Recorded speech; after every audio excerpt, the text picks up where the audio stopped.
Welcome to the podcast series, Andaman, brought to you by Heidelberg University's Graduate School for Humanities and Social Sciences.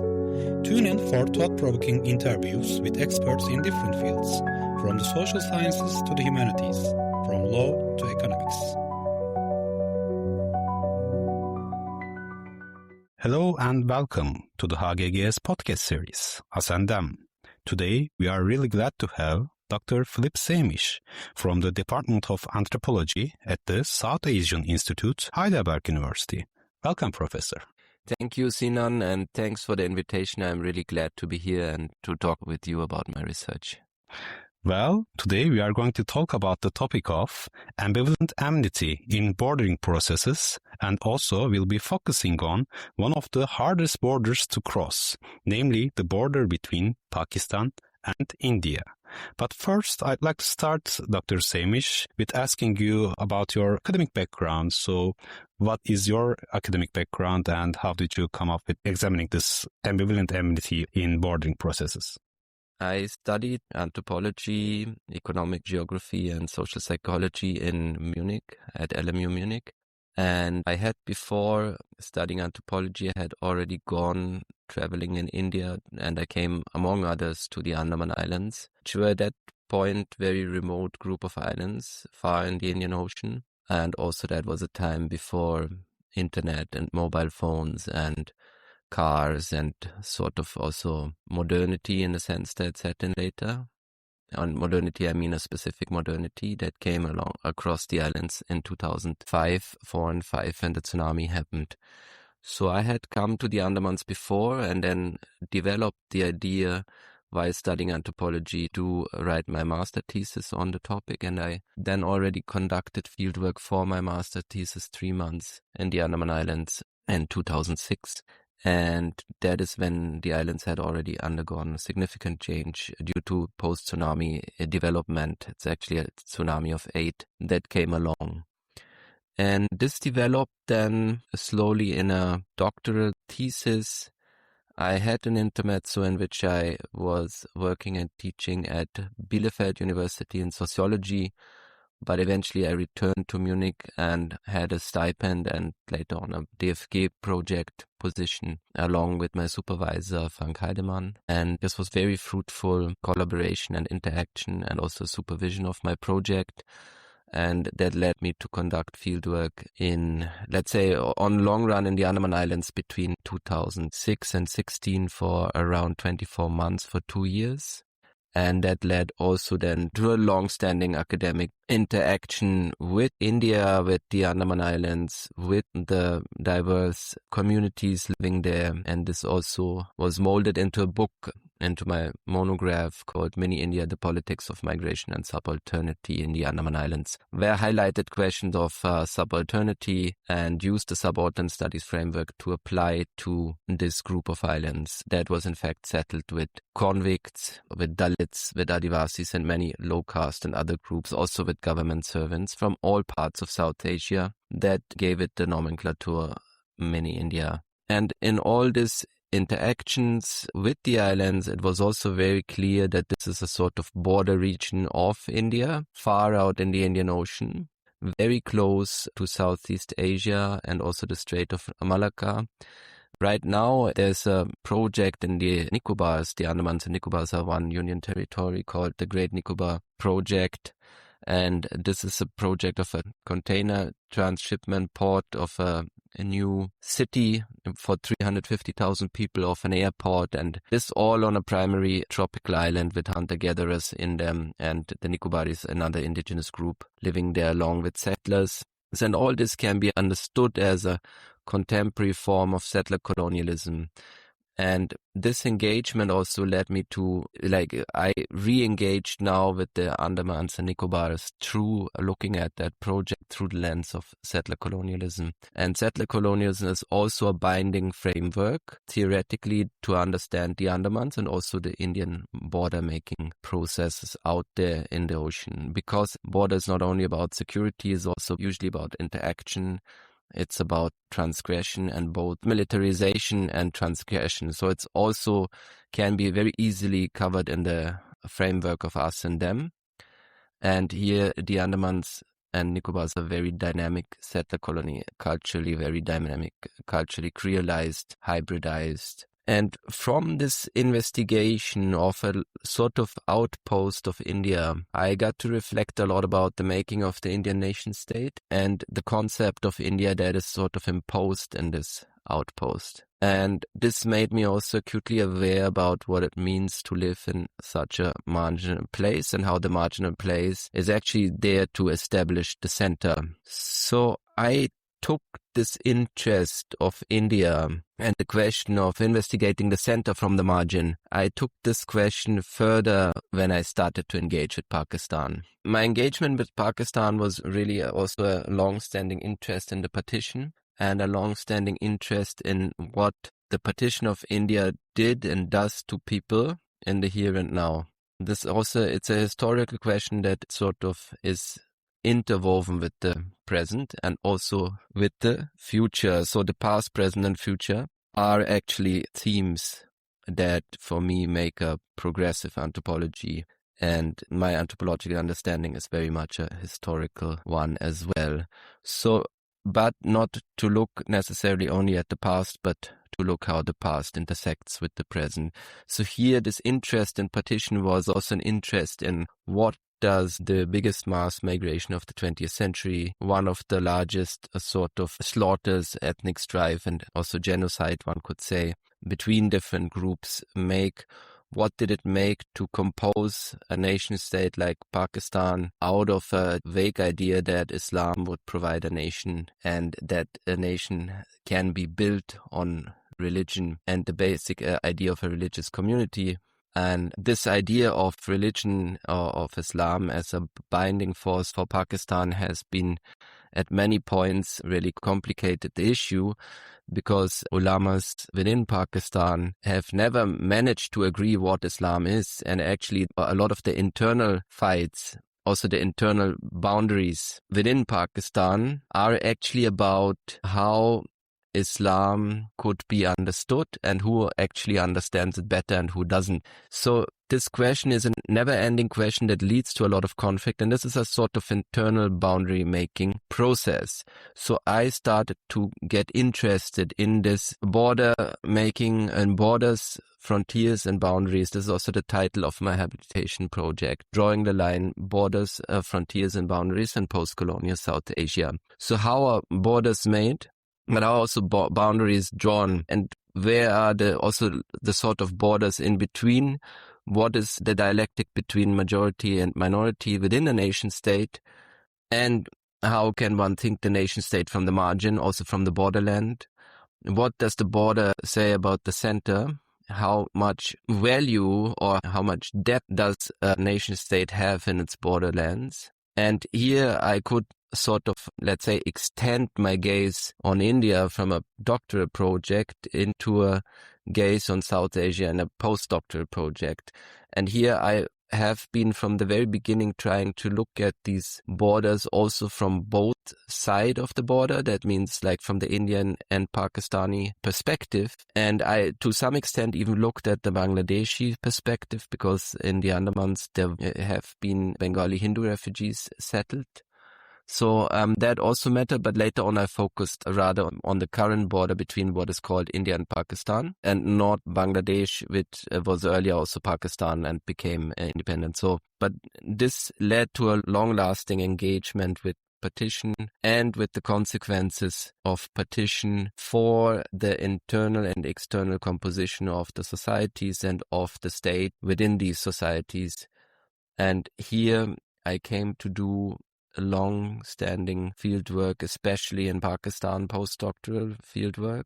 I've lived and taught in Pakistan. I've involved for many years. I spent probably at least 4 to 5 years in Pakistan itself in time. I also have family there, or became part of a kin network.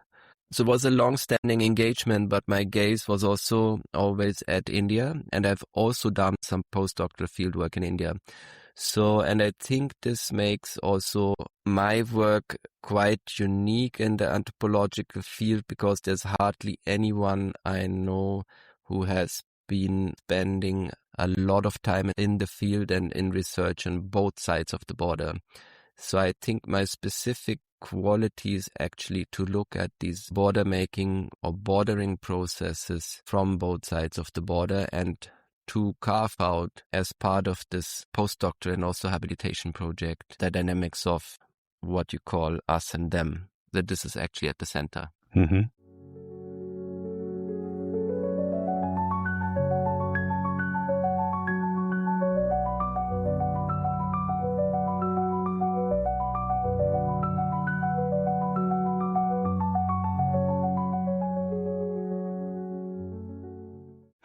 Well, thank you so much for this extensive answer. And I'd like to also mention about the goals of your research, because you have already presented your topic in our discussion forum, and you mentioned about this two-dimensional goals actually in your project, because you have conducted a study about the ambivalent enmity resulting from the long-lasting legacies of partition between Pakistan and India, as you have mentioned.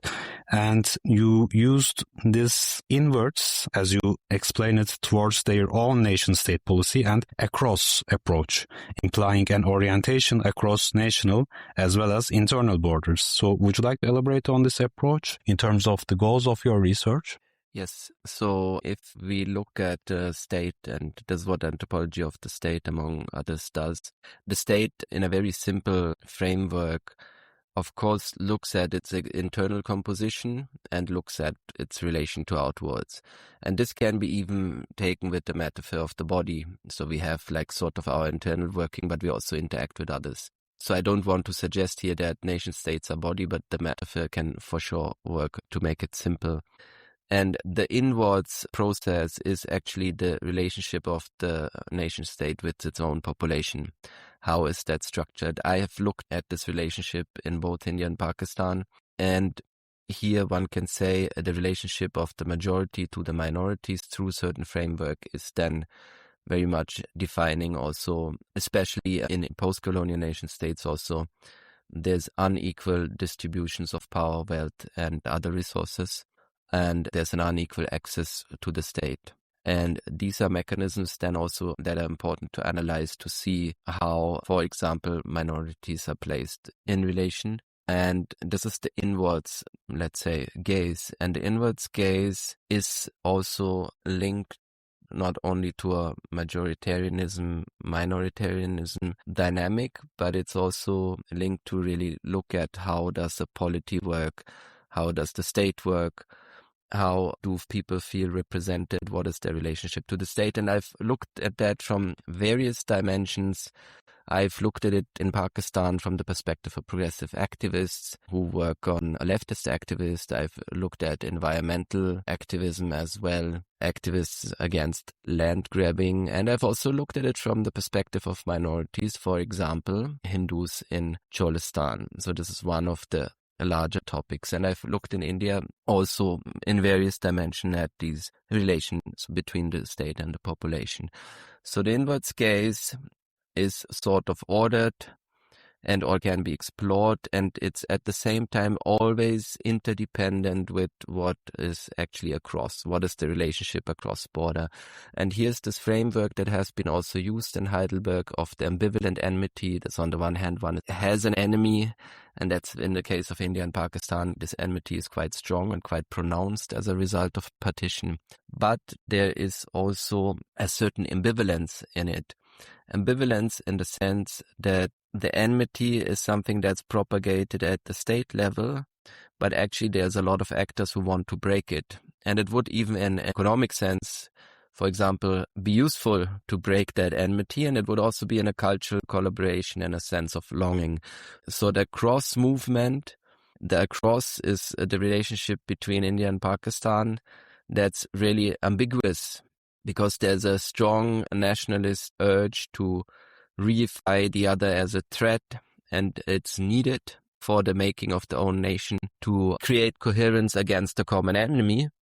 And then there's the level of the people who actually in many ways not so have a belief in some enmity, but they also want to cross that and want to go across and actually want to also seek some sort of collaboration peaceful coexistence, and who especially also have a longing for the other. Here there's a former colonial territory has been divided artificially, leaving communities and landscapes and environments and economic networks divided. And especially on the religious but also touristic cultural level, there is a strong urge for the other side to explore this side now for the people who don't know it. And also there's a religious interconnection and earlier also trade interconnection through pilgrimage to the other side. So there's a strong longing expressed, especially in the borderlands, to move across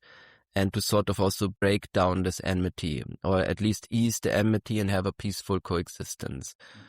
I'm not propagating that many actors in India and Pakistan want to undo partition. Many might regret the process if they think through it, but they definitely don't want hard borders, and they want to actually cross the borders. So you have mentioned about this cross-border collaborations actually, and there are a lot of efforts to cross these borders right now, and there's a rich culture shaped by the histories of this partition, books, blogs, archives, theaters, and films based on the oral histories of partition. So what effects do these cultural works have in breaking down the mental borders between us and them, at least in terms of your research? Yeah. So I think at this point it also must be clarified that if I use the term borders, I mean it in multiple senses. It's like beyond the physical space of the border. There's metaphorical, also semantical, also there's a psychological dimension to the border, which sort of intersects at various levels. So in my research on cultural production, if we say it in a larger angle, and the motivation of people to, among other, collect oral histories and to write about and also sometimes against partition and to produce theater plays and films and books and probably podcasts and also social media, there's so many dimensions to it, is to sort of grapple with this past, with a sort of dissonant heritage, and also to move forward into a future that is probably less shaped by enmity, but more by an idea of peace, collaboration, coexistence. The borders are an element that many actors do not appreciate. They want to, if not tear down, at least ease them, so to have mobility.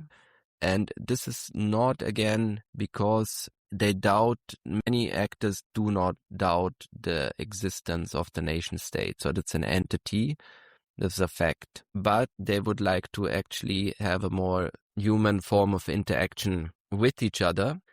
And this is at the same time remains also ambiguous, because at the same time many people will still subscribe to some sort of nationalism while also wanting to live in peace. So it's not a one-dimensional process. It's actually two. And I think it's as ambiguous as the human condition is. We live all in quite a lot of paradox. We want one thing and we do the other. So I cannot give a one-dimensional answer. People want this or people want that. I think many people want both. On a very basic level, if one talks to a taxi driver and asks them, oh yeah, in Pakistan, oh yeah, how's your relation to India? Yeah, I hate India because they are our enemy. They don't want to let us live. But and then if you get a little deeper and ask again, then you find out actually this guy is more or less against the Indian government. And if an Indian person would come to him, he would probably be very happy to welcome him and host them and treat them like a lost brother. So what I mean, there's a very personal, affective, emotional dimension that can contradict. Another learned dimension is that of the emotion or the affective dimension of the nation state.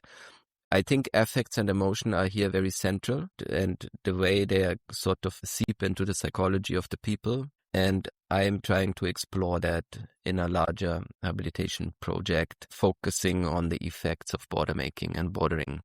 Actually, that's also really great news, learning that the external factors which were pushed by certain groups actually in terms of this division between us and them are not really completely maybe internalized by the people who are living there. And also maybe there is a light at the end of the tunnel in terms of finding a solution. I'm also going to ask you about your solution proposals or what can be done more actually in addition to these efforts in this region. But moving on with this cultural theme, you also had experiences in musical borderlands in Cholistan, Pakistan.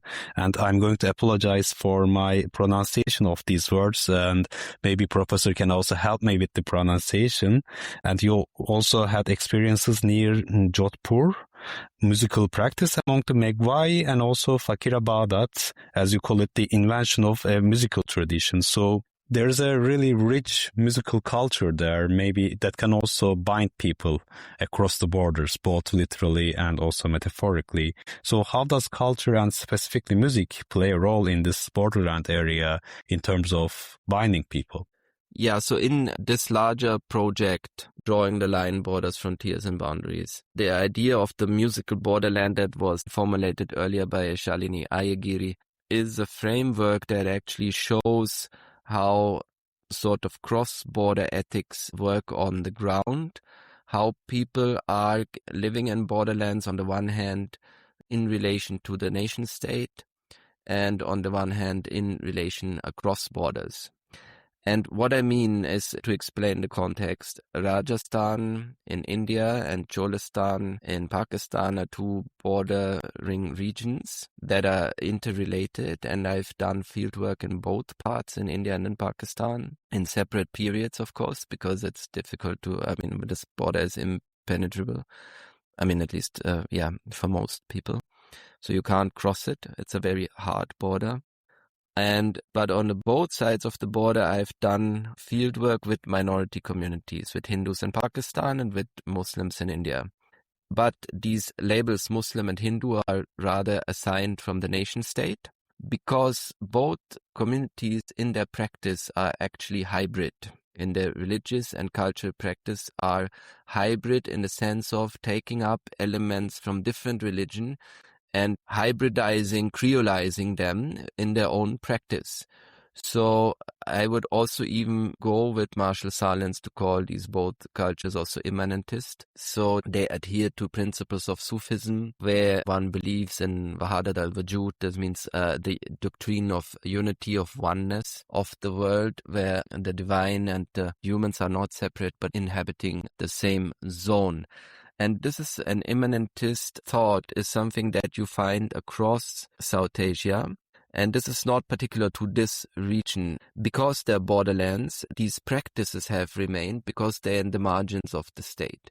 So these people have not been so entirely shaped by, let's say, religious indoctrinations as to what they should be or what they should not be. It means also as a minority as opposed to the majority, because the effect of a majoritarian nationalism is very often, and if that is linked to religion, is to propagate one religion as sort of strongest and a sort of dominant, and then in effect to that, the minority religion would also kind of rigidify its borders. And these are processes that are no doubt ongoing, but at the same time there's a resilience, a folk culture resilience to adhere to a creolized version of that.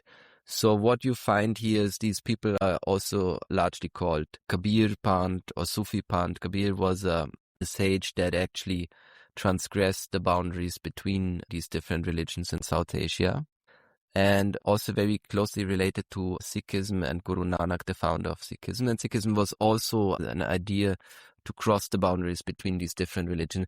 So what I mean, there's a fluidity that is still in practice, and this now, on a long explanation, you find in the musical practice.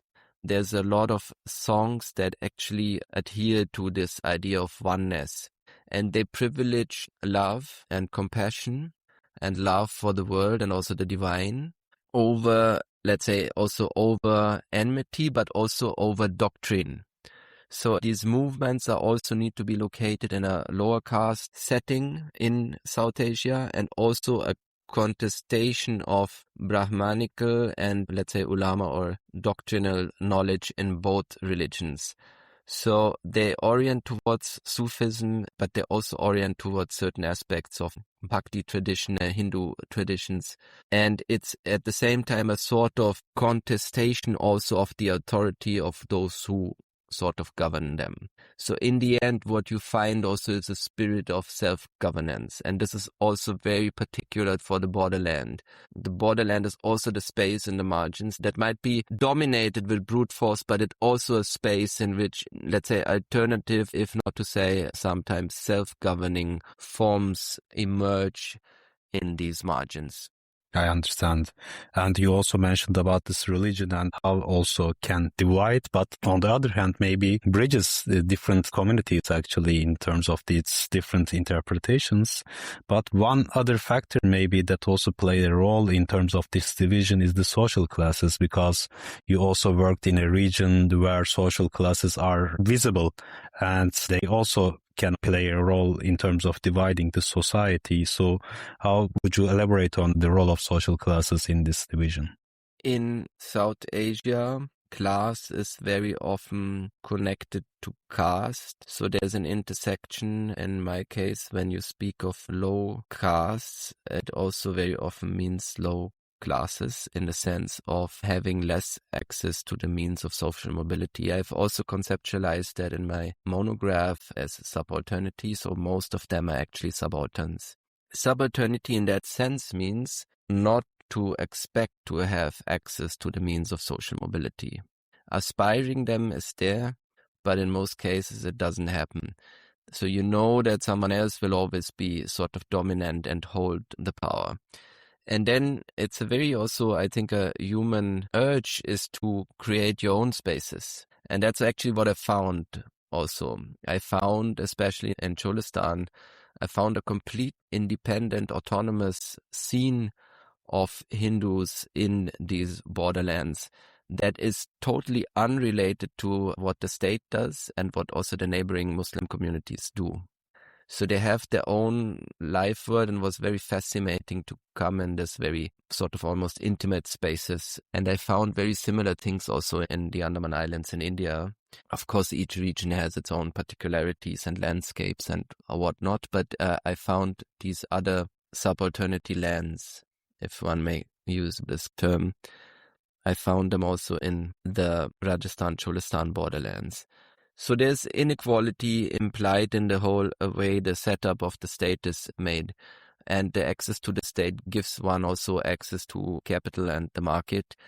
And that does not mean that these people are total renouncers of these principles. They're equally lured by the desire for development and wealth like others. But they also at the same time will know that in their positionality they will never get that close to it. And if they want to become part of the more dominant or hegemonic class, they would also need to leave some of the attributes of their own community. So I think this is a realization that most have. Most try to make the living and to get to some sort of happiness out of the meager conditions determined by their class in combination with their caste.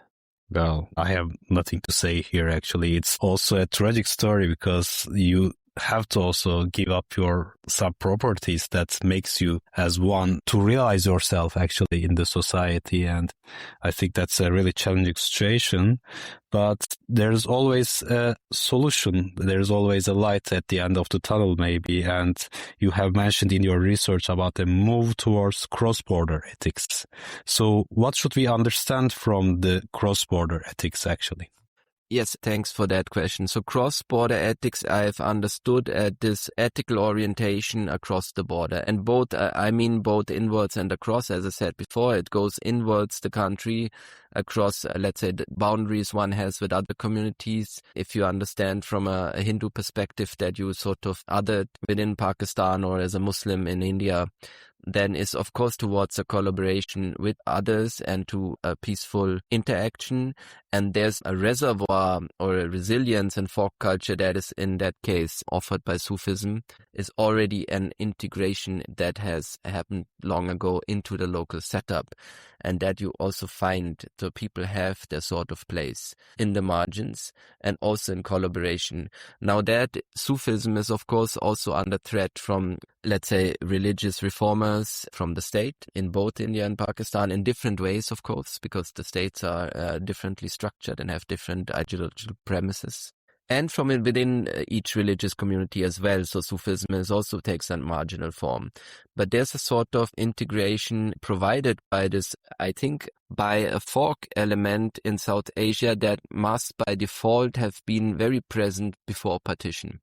So, and this is rather an assumption, but it's also in several sources that has been confirmed that boundaries between communities and also boundaries between caste and between religions were earlier much more fluid. They didn't need to be defined so strongly. With the coming of modernity, with ethnographic data and the ethnographic state, as Dirks has called it, these boundaries have become much more rigid. And with the making of the states and endorsing them, these have become even more rigid.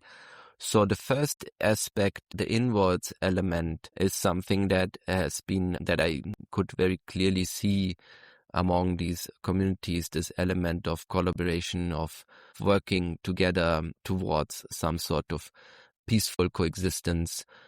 And the second element of this is then of this ethics across borders is the ethical orientation that indeed goes across the physical border as well. I find this both in subaltern and in upper class groups or middle class groups as well. And this is largely done through cultural production, as I've mentioned before, and through academic production and through activism. And here there is a clear view across the border in order to actually to counteract what the state does to a large extent. This is building up enmity. So, and of course, this collaboration across borders always has a limit, and the limit is actually repression and oppression. And these days, the relations between India and Pakistan have been tense. In the last few years, they have been tense. But there was a time in which they were less tense and there was more light of hope at the end of the tunnel, and this can easily come again. But the fact is that the nation state need the enmity to each other for their own national projects. But here again, there are the people who try to orient across the border. Now we have this element we need to mention is not only media in itself, through film, for example, and TV series, you can get to know the other, but you can especially interact through social media. And you find also the space of interaction abroad. If you go to, I've been to labor quarters in the Middle East where laborers from India and Pakistan interact with each other, and they have a very good, very nice sense of conviviality because they feel like sort of cousins. And you have these spaces also equally, you can see them in Heidelberg and South Asia Institute where I work, and you can see them in many other places, probably also in the big employers here in the region, and I've seen it in SAP and others, where people actually, once they interact, they actually get along very well with each other in many cases, even if they might have some prejudices also about the other. But that's also, I think, the prejudice and the boundary setting is also a dynamic and fluid process that is implicated in the relationship between us and them. So what I want to say, there's different cultural grammars that come into play in this making of the other. And these grammars have a long legacy and a history and are locally pronounced. But I think the mechanisms are quite similar across the world. So if you have these boundaries between formerly partitioned East and West Germans, between North and South Germans, between Swabians and Bavarians and whatnot, and within each state as well, between Kurpfälzer and Pfälzer, and between Kurds and Turks and Armenians and whatnot. So you have this boundary making all across the board. So I would say in the larger framework is this whole research is also can be transferred into a, let's say, a recognition or an acknowledgement of how boundaries work between humans as well. What I'm doing as an anthropologist is, of course, look at the cultural and historical grammar that shapes these relationships. Building on one point that you have mentioned, that people from Pakistan and India can also collaborate, actually, for example, in Germany. And you also continued your research in Germany and met with different interlocutors from your research area there. And did being in a foreign country affect your interlocutors' views, or does that make any difference? So, musing on the theme of us and them, and I would say I didn't continue that research in that way in Germany, that I went about it systematically, but I could observe it, and I can observe it in every day in South Asia Institute, both with colleagues and with students. And I'm also teaching a class on the ethno-history of partition right now, so I can also see this with people from different places being represented. So there's a very heartening sort of feeling of conviviality among them. And especially being in the diaspora in Germany has the effect actually of bringing people closer together. And I think also even we have here people from largely middle and upper class and caste backgrounds coming together from South Asia.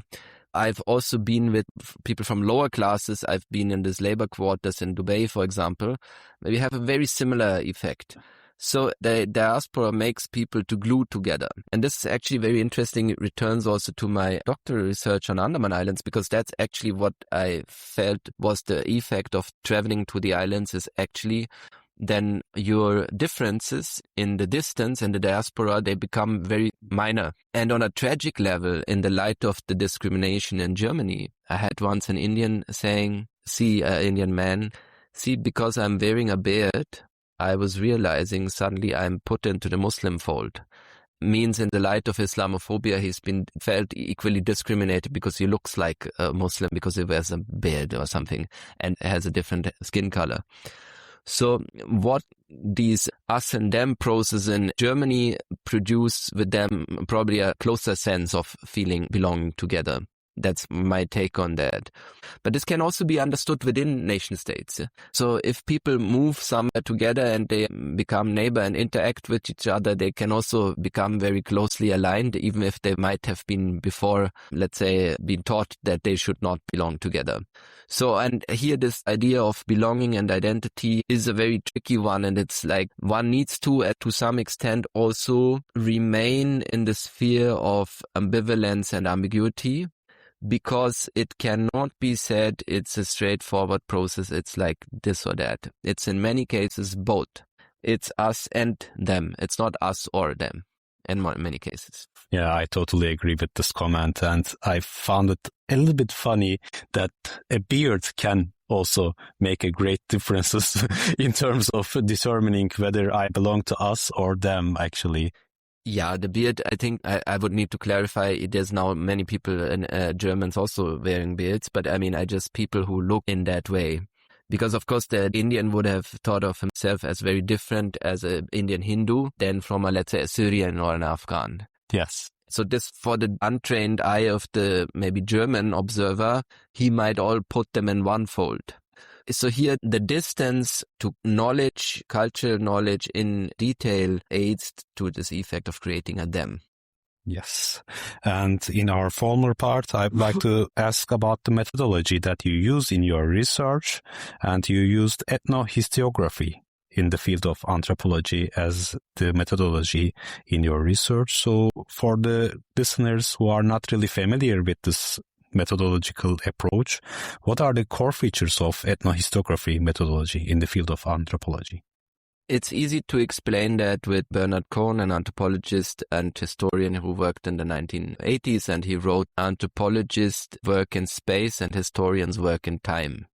And how can we actually meaningfully combine that with each other? Because the point is that for anyone who works in space, time also matters. And for anyone working in time, space matters. So how can we methodologically combine that?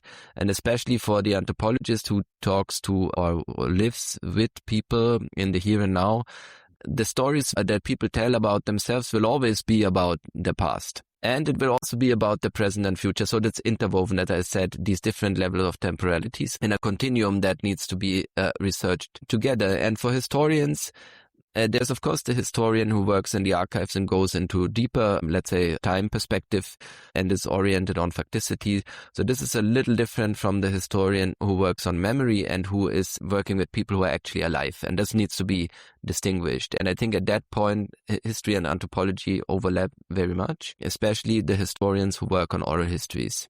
And actually, anthropologists very often do nothing else than also collecting oral histories, even if they might not call it, because actually every long-term conversation will at some point delve into people's life. That's almost unavoidable. Even if they talk about something else, people will always relate it to themselves and their own life if the conversation goes longer and one is not only observing all the time.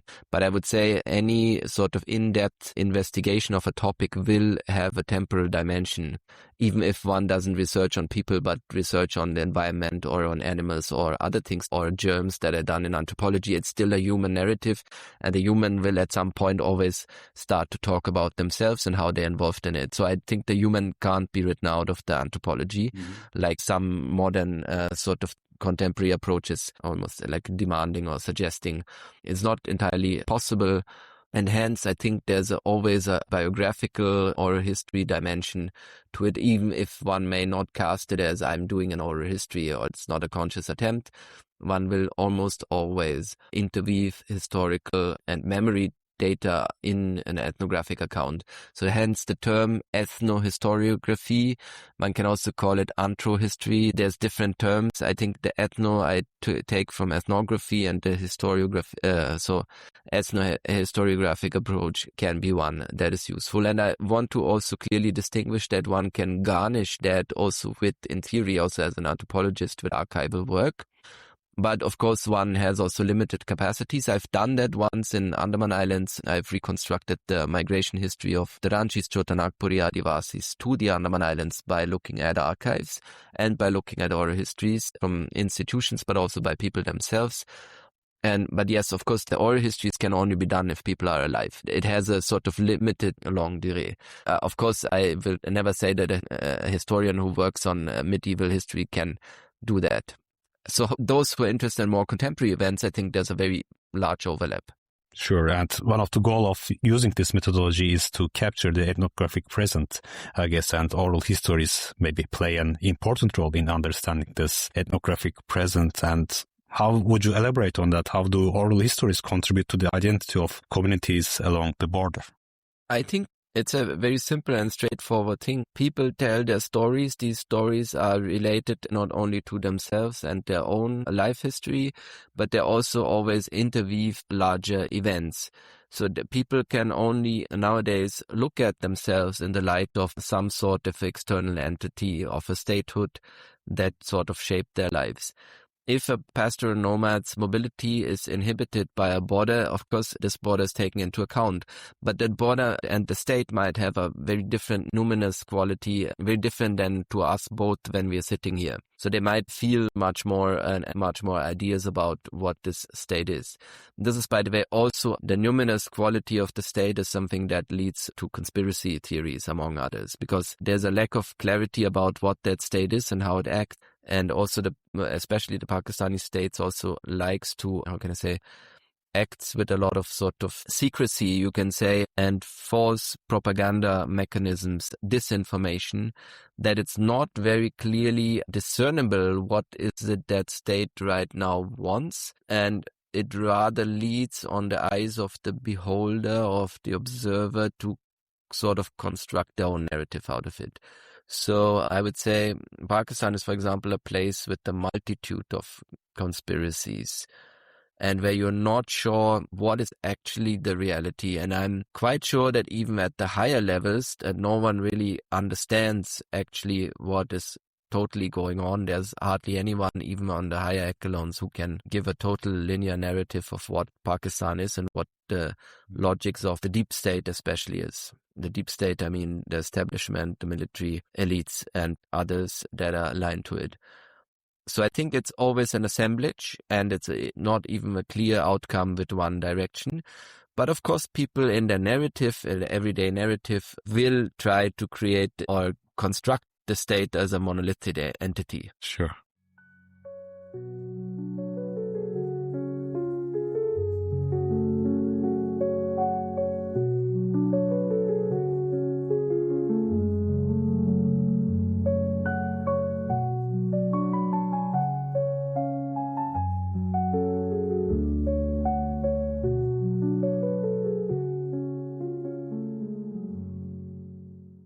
Thank you so much, Dr. Zehmisch, for this wonderfully informative interview. And I'm amazed by the fact that the expertise and also experiences you brought on the table in this episode. I'd like to continue with two personal questions in which you can also reflect on your personal experiences. In the first question, I'd like to ask you, because you have spent a significant amount of time in the border regions of Pakistan and India, would you like to share some personal takeaways you brought with you to Heidelberg from spending so much time in another culture, maybe specifically in this border region of India and Pakistan, but also your previous experiences in India? My personal takeaway is that the world is actually incredibly rich and also diverse, rich in diversity, and also, on the other hand, on the question of equality and inequality, incredibly unequal. So there's a large sense of injustice and a large repertoire of resilience by people. And with what I mean is this question of inequality coming from a privileged background in the global north has sort of occupied me for a very long time already in my childhood and youth, and has also linked at some point probably to a romanticizing engagement with the subaltern or the indigenous. I must admit also that. But also in a sense of to undo that, the seeking to undo inequalities.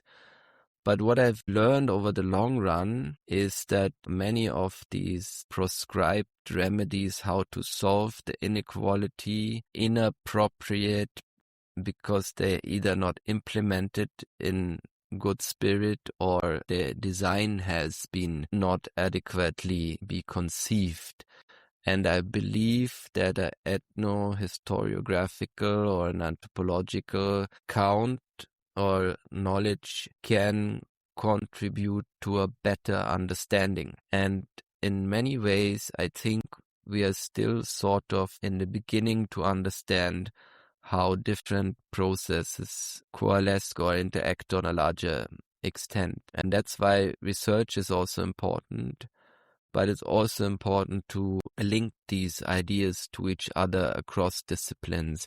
And unfortunately, academia is very much encapsulated in itself and interwoven with capitalist logics that most academics actually, first of all, need to fight for themselves and their own careers in order to make a living also themselves. So the idealistic causes they would or could contribute are often sort of falling down the drain because also of the functional disparity between disciplines and between practitioners and academics. So I'm not sure how to overcome this, but I'm of the firm conviction that knowledge that is produced at some point might at some other point in the future lead to a synthesis that we cannot predict right now in which way it might happen. AI is a great danger, but it can also be a great chance to kind of synthesizing these forms of knowledge. My hope is that then that informed accounts might also lead to a betterment for those who are sort of deprived. But this also needs to lead to a thorough reform among those who hold power. And there's many things happening in the world that are really depressing. But I also have seen glimpses of hope that sort of can diversify this idea of us and them and turn it into a, let's say, a synthesis, collaboration, conviviality, where some of these strains can flow together to contribute to something better. This on a very abstract level. And I think what I've learned is that, again, that people's wishes and desires are often very different from that of the anthropologist, of the researcher, but also of the policymakers, and that one should more intensely listen to the voices of the subalterns if one wants to work for and with them. Yeah, thank you so much for your insights. And would you like to maybe inform us more about your current and next projects right now in terms of both academia, but if you like to also mention about your personal projects, of course. So in academic research, so I love actually my job. I also need to fight for my own survival in this world, which means also work towards a stable form of employment. One of the projects that I'm envisioning is now also writing together what we've talked about. I'm on the way of publishing, but also producing a book with the title Drawing the Line, Frontiers, Borders and Boundaries in South Asia, as I've mentioned before, as a habilitation. And the other aspect is to probably apply at some point for third-party funding. And one of the next projects might be checking that out to work on Rohingya refugee crisis. But that is something that I'm right now planning, and let's see what happens to me in the future, because life can make quick turnarounds. But I think I will be committed in my work to South Asia, and I want to really also, I'm in the process of wrapping up 10 years of research in Pakistan and a little bit India on borders and borderlands. And I think, this is a watershed also. And this interview also maybe places me in that watershed where I'm looking forward to sort of bring that in a more coherent output, and also to look at what comes after. Well, we are looking forward to read more about your next research and also keep in touch. And maybe we can also talk about your next projects when they are done in this podcast series, if we are going to continue with it. That would be amazing. I'm really grateful to you, Sinan, and I hope that we will have a possibility in the future. With this wonderful comment, we are closing our episode, and if you liked our episode, please don't forget to check our previous episodes. So we are saying goodbye to you now. Goodbye. Goodbye.